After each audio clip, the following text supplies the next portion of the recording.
Friends, मैं जानता हूं कि ভাবুন তো ভারতের প্রধানমন্ত্রীর অফিসিয়াল ফেসবুক পোস্ট হঠাৎ করেই উধাও।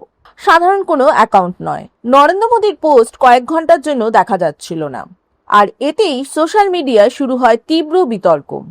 অনেকেই প্রশ্ন তুলেছেন, বিশ্বের অন্যতম গুরুত্বপূর্ণ রাজনৈতিক নেতার পোস্ট কিভাবে ভুলবশত সরিয়ে ফেলা সম্ভব। ঘটনার পর ভারত সরকারও বিষয়টিকে গুরুত্ব দিয়ে মেটার কাছে ব্যাখ্যা চায়।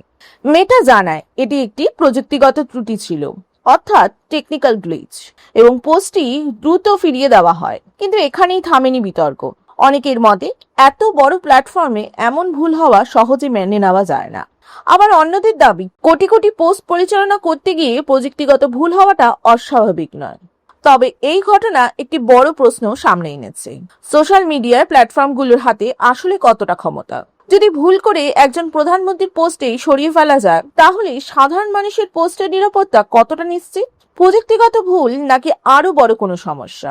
যদি বিদেশি একটি সোশ্যাল মিডিয়া প্ল্যাটফর্ম এমন একটা ঘটনা ঘটাতে পারে, তাহলে ভারতকে কি নিজস্ব কোনো শক্তিশালী সোশ্যাল মিডিয়া প্ল্যাটফর্ম তৈরি করা উচিত নয়?